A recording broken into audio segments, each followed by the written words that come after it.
Because of the chaotic terrain of Utah's Dixie, the railroad never made it to within 50 miles of St. George.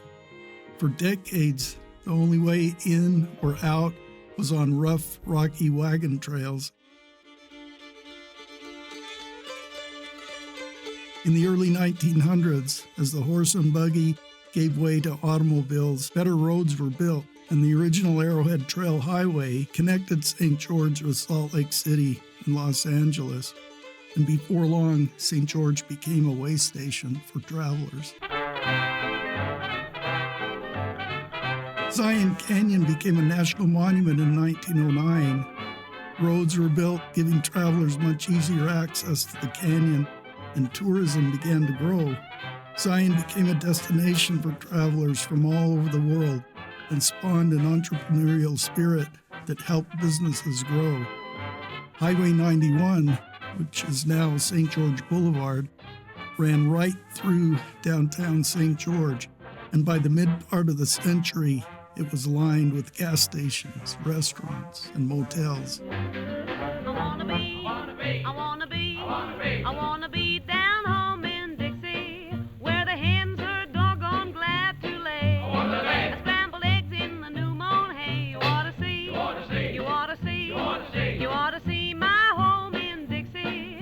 You can tell the world I'm going to D-I-X. I don't know how to spell it, but I'm going. Yes, ma'am. You bet I'm going back to my home in Dixieland. You know, in the 50s and 60s, as better roads were built, and then in the early 70s, as I-15 was extended on through the gorge and connected Southern California with Salt Lake City and Denver, and we were right in the middle of that transportation corridor. That's when things really began to change here, and all of a sudden, people were coming here because they wanted to. People were coming here because this was a great place to be. It's awesome to think that in the same way that this was a place that spawned the arts in such a meaningful way, that spirit of ingenuity also came out in those who were more business-minded. This was and still is a community where you can walk down the street and you can talk to an artist and then walk a little further and talk to a farmer or rancher. And then you walk a little farther and you can talk to the founder of the largest commuter airline in the world, at least the United States.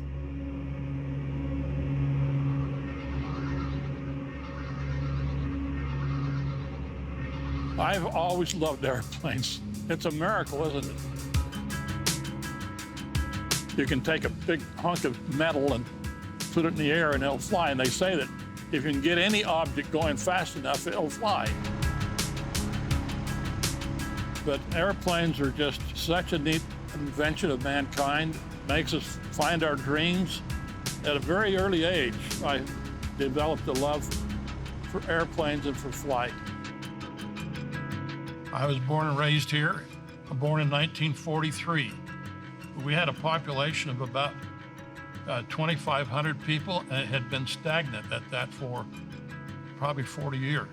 And I was elected county attorney, and it didn't pay very much money, but it did pay the rent and gave me an opportunity to start a private practice.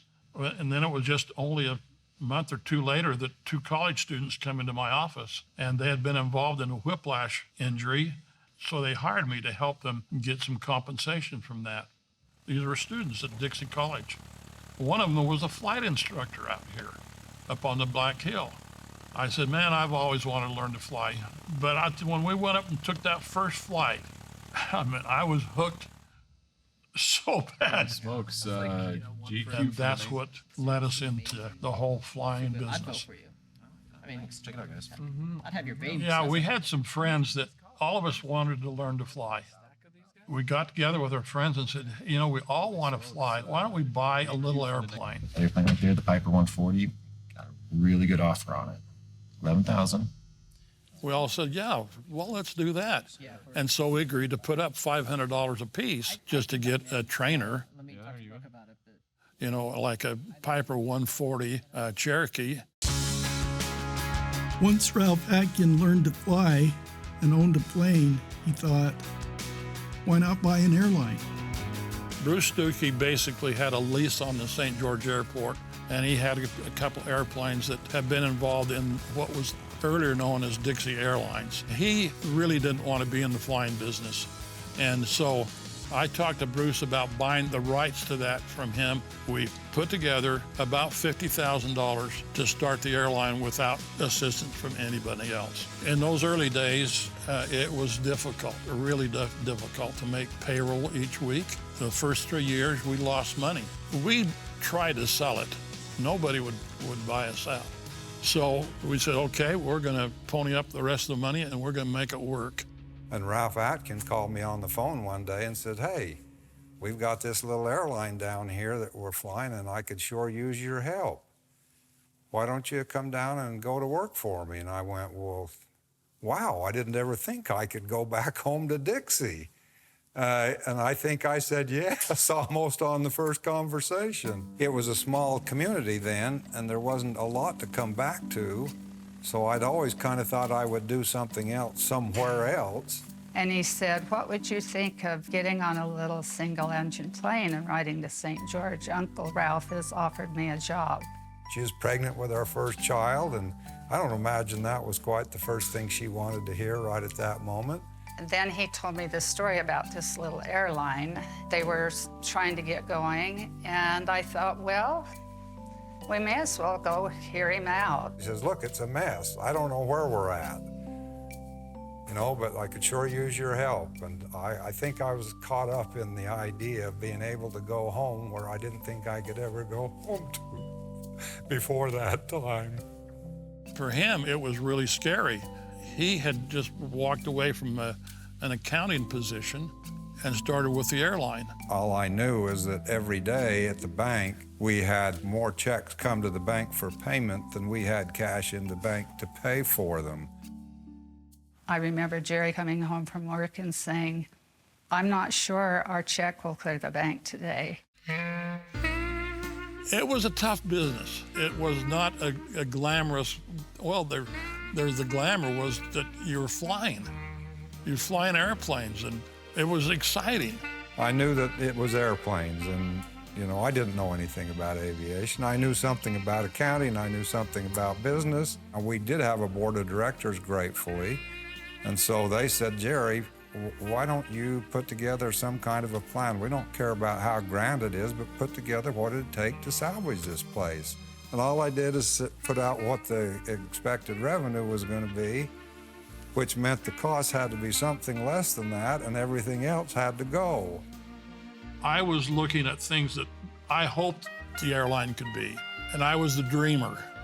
And I've been accused of being the dreamer, and that's okay. You gotta have dreamers. And Jerry came along to help that dream come true. Ralph Atkin had the guts and the dream to start this almost unfathomable thing. Ralph dreamed the plan, and I carried it out, I guess.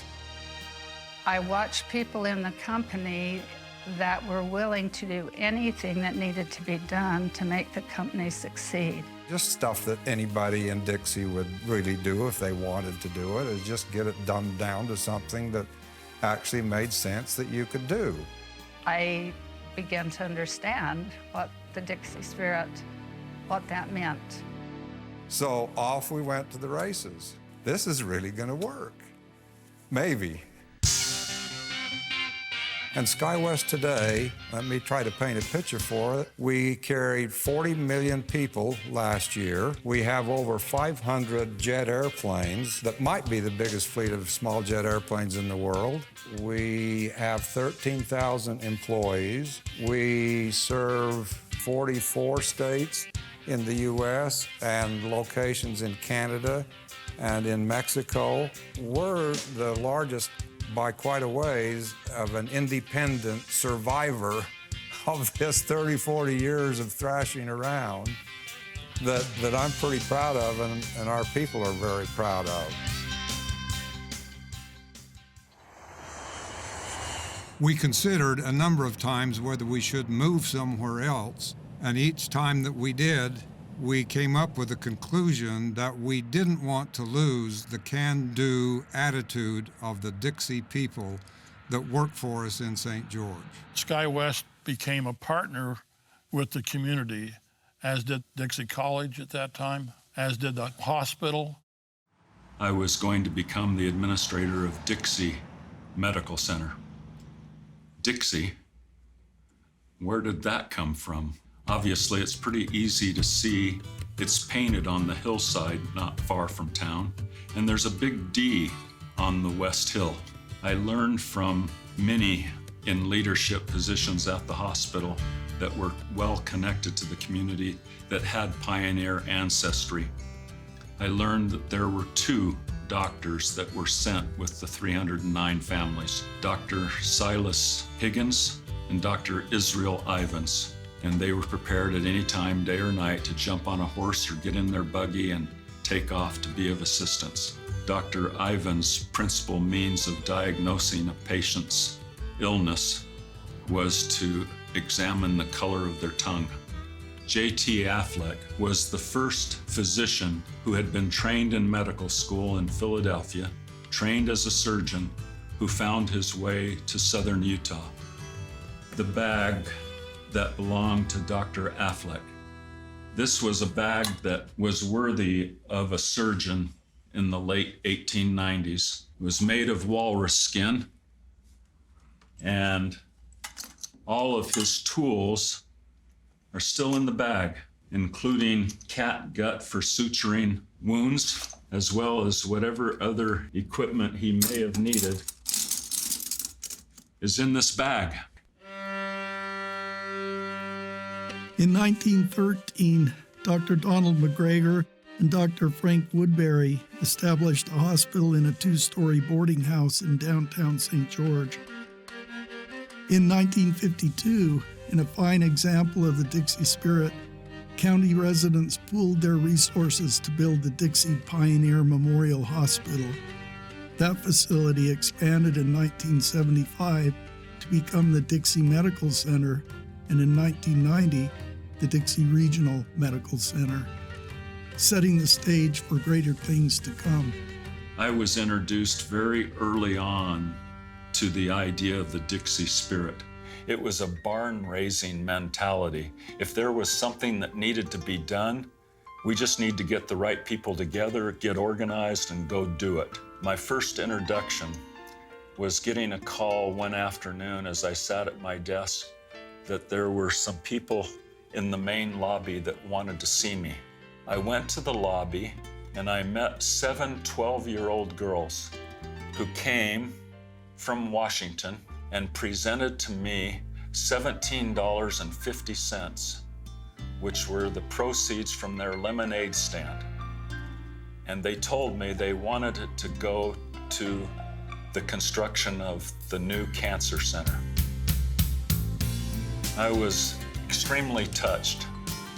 The idea of Dixie Regional Medical Center and its new location and building that facility, the estimated cost to be well over $100 million, was another tall order for the community. But when we bought the first 50 acres, there wasn't a river road.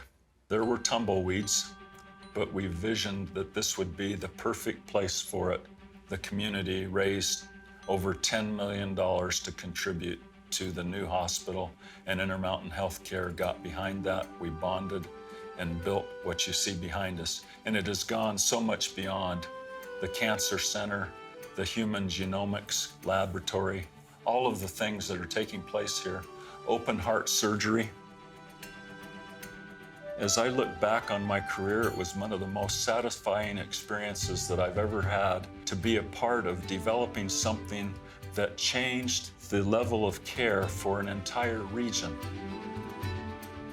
I would like to make a gift of Dr. Affleck's bag, finding a place of honor to put that in the main lobby of the hospital. I think we need to do more as we go along the way to recognize those people that made a difference. The reality is, we don't achieve anything on our own. It all comes as a result of those things that we've learned from those who pioneered before us.